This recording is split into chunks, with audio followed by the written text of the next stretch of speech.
Chers auditeurs et passionnés de l'étrange, bienvenue dans le podcast du Salon Fantôme. Je suis votre hôte, Sandy Lakdar, et c'est au coin d'un bon feu de cheminée que je vais vous parler d'histoires paranormales, surnaturelles ou encore de curiosités anciennes. À présent, installez-vous confortablement, oubliez la normalité et gardez l'esprit ouvert. Merci d'être de plus en plus nombreux à suivre les épisodes du Salon Fantôme, dans lequel nous allons aborder aujourd'hui d'étonnantes découvertes, dont la plupart vous feront peut-être trembler, ou alors qui pourraient juste vous décourager de faire des travaux chez vous. Parce que oui, nous savons que notre planète est habitée depuis des millénaires, et quand bien même on pense parfois acheter un terrain vierge, qui vous dit qu'il n'a pas servi de nécropole il y a de cela plusieurs siècles? C'est un peu ce qu'il s'est passé en Italie, où se trouve ce qui est certainement le plus étonnant McDonald's du monde. C'est en 2014 que la firme américaine comptait lancer un nouveau fast-food au sud de Rome, dans la ville de Fratocci. Mais lors des travaux de construction du restaurant, les ouvriers ont fait une étrange découverte. D'une part, ils ont pu remarquer ce qui semblait être une ancienne voie romaine. Mais surtout, ils se sont trouvés nez à nez avec 3 squelettes. Immédiatement, les archéologues sont intervenus et la réflexion a commencé. Avec un investissement de $250 000 de la part des Américains, il a été décidé de nettoyer l'ancienne voie qui se trouve à présent sous le restaurant, mais d'en plus y laisser les squelettes. En pénétrant donc dans ce McDo, vous entrez aussi dans un musée, puisque le sol est entièrement fait de verre et vous permet d'observer toutes les découvertes archéologiques faites durant les travaux. Les corps se trouvant sous la salle de restaurant, vous pouvez donc manger votre burger avec 3 squelettes sous vos pieds, mais aussi sous vos yeux. Pamela Serino, l'archéologue en charge des fouilles, a confié que les squelettes appartiennent à 3 hommes, dont le plus âgé avait entre 35 et 40 ans. L'ancienne voie, quant à elle, mesure 2 mètres de large et s'étend sur environ 45 mètres de long. Elle semblerait être liée à l'histoire de la voie appienne, qui était autrefois l'une des voies les plus fréquentées de la Rome antique. Allant de Rome à Brindisi, est connue comme la reine des voies. Ce genre de trouvailles est loin d'être rare en fait. Ça peut même être encore pire.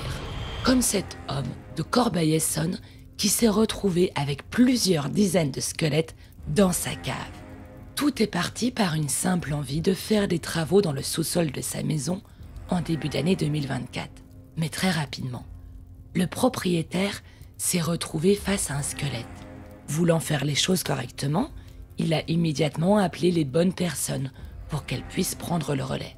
Une équipe d'archéologues est alors arrivée sur place et pensant venir pour excaver un corps, ce sont 38 sépultures qui vont être en fait mises à jour sur un espace de 55 mètres carrés. Apparemment, d'autres voisins avaient eux aussi déjà trouvé d'anciens restes humains au 19e siècle. Et l'idée que ce quartier ait été en fait un cimetière remontant à l'Antiquité se fait de plus en plus pressentir. Et puis il y a aussi des squelettes dont on sait qu'ils sont présents, mais dont on préférait ignorer l'existence. Comme l'histoire de ce manoir de la région de Dorset en Angleterre, qui a fait couler beaucoup d'encre. Au départ, la légende raconte qu'au milieu du 19e siècle, le valet de la famille, d'origine indienne, résidant dans le manoir, souhaitait pouvoir être enterré dans le parc du manoir afin de ne jamais partir des lieux. Mais le jour funeste venu, le propriétaire n'a pas honoré les volontés de celui qui l'avait servi pendant plusieurs décennies. Il fut donc enterré dans le cimetière, à quelques kilomètres du manoir. Peu de temps après, des gens commencèrent à entendre des gémissements et des cris venant de l'endroit où le corps était enterré. Les habitants n'apprécièrent pas trop le cadavre bruyant qui terrifiait et agaçait leur paisible village de campagne. Et le propriétaire fut obligé de retirer le corps immédiatement. Le valet fut alors retiré et placé dans le grenier de la demeure où il périt lentement jusqu'à ce qu'il n'en reste que le crâne. Les années sont alors passées et un nouveau propriétaire décida de se débarrasser de ce crâne qui lui faisait peur en jetant la tête de mort dans l'étang qui jouxte le manoir. Mais voilà, les voix d'outre-tombe ne connaissent pas les barrières et les hurlements commencèrent à se faire entendre au sein même de la chambre du nouveau propriétaire. Se sentant alors abattu par des forces qu'il ne pouvait dompter, le nouveau propriétaire décide de retourner chercher les restes du valet pour les installer à nouveau dans le manoir. À ce jour, tous les nouveaux propriétaires ont continué de respecter cette volonté et le crâne se trouve toujours au sein du manoir. Personne n'ose plus se tenter à retirer cette relique et accepte de cohabiter avec.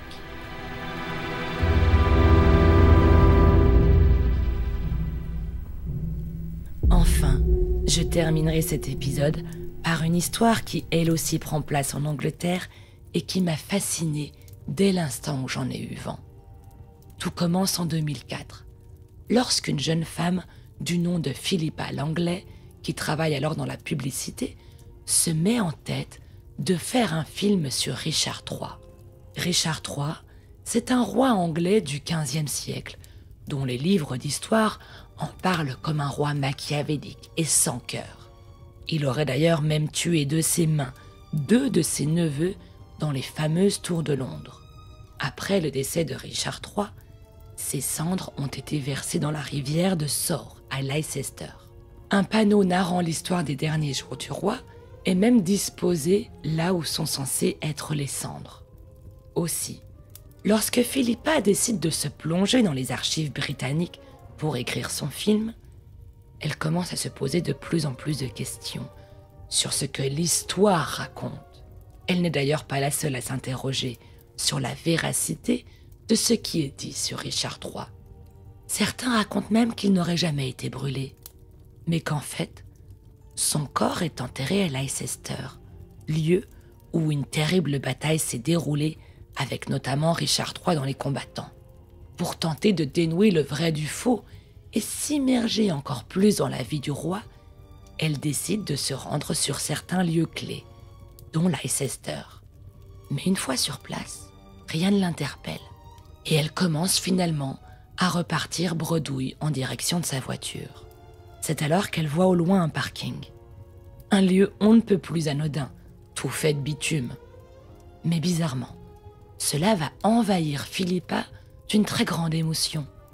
Et elle se dirige aussitôt vers les différentes places de parking. Et un sentiment très étrange s'empare d'elle. Est-ce que Richard III ne serait pas enterré là? 1 an après cette visite, la jeune chercheuse décide de retourner sur place et elle découvre que quelques aménagements ont été faits dans le parking. La lettre R est écrite en peinture blanche, pile à l'emplacement dont elle soupçonne pouvoir être le lieu où la dépouille de Richard III repose. Un R pour signifier que cette place est maintenant réservée.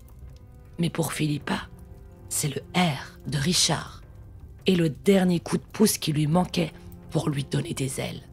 Cette fois, elle en est convaincue. Et cette conviction, née d'une simple intuition, va nourrir Philippa et lui donner le fioul nécessaire pour se lancer dans un projet incroyable. Elle est déterminée à creuser dans ce parking et découvrir les restes de Richard III. Pour rappel, Philippa n'est pas archéologue, ni scientifique ou historienne diplômée. Elle est juste passionnée. Durant 7 ans, l'Anglaise va se confronter à différents archéologues, docteurs en histoire, spécialistes en royauté et autres universitaires qui vont tous lui rire au nez et à ce qui semble être l'histoire la plus farfelue du moment. Mais Philippa y croit et ne fléchit pas. Elle va alors jusqu'à mettre une cagnotte en ligne pour payer elle-même les recherches. Quitte à louer toutes les places de parking durant une période donnée, louer les pelleteuses et y avoir tous les matériaux pour reboucher une fois les fouilles terminées et bien sûr payer des archéologues. Et elle y arrive. Les fonds sont trouvés et les premières coups de pelleteuse sont lancés en 2012. Les résultats, ont dépassé toutes les attentes. Des ossements portant des traces de blessures de bataille et une colonne vertébrale déformée, évoquant la scoliose de Richard III, ont été exhumés. Les analyses ADN faites en 2013, comparées à celles des descendants vivants du défunt roi, ont confirmé ce que Philippa soupçonnait. C'était bien le roi, mort à la bataille de Bosworth en 1485. Guidée par un mélange de recherches historiques méticuleuses et d'une intuition qu'elle qualifie de surnaturelle, Philippa a changé l'histoire anglaise.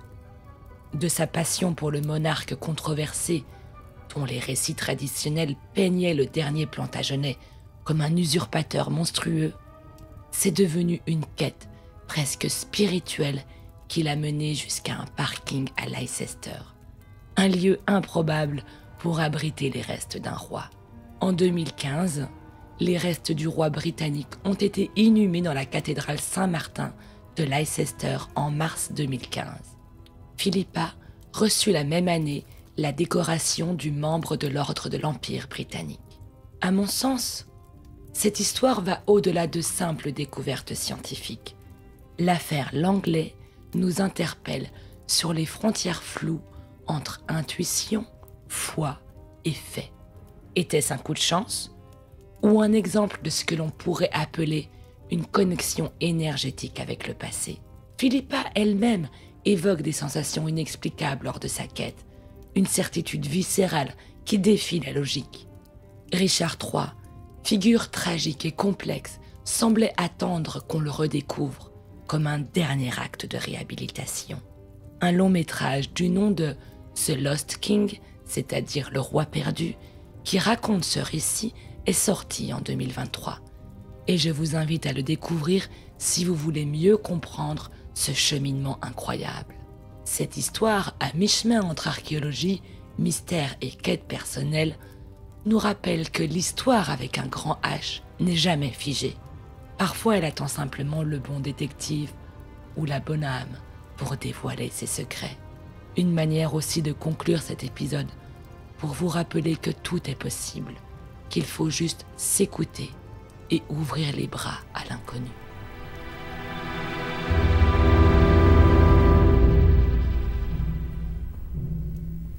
Alors que notre feu de ce soir touche à sa fin, souvenez-vous que notre monde est empli de mystères. Derrière chaque porte fermée, chaque recoin sombre, se cache peut-être une histoire qui attend d'être racontée. Je suis Sandy Lagdar et vous avez écouté le podcast du Salon Fantôme. À très bientôt pour de nouvelles histoires.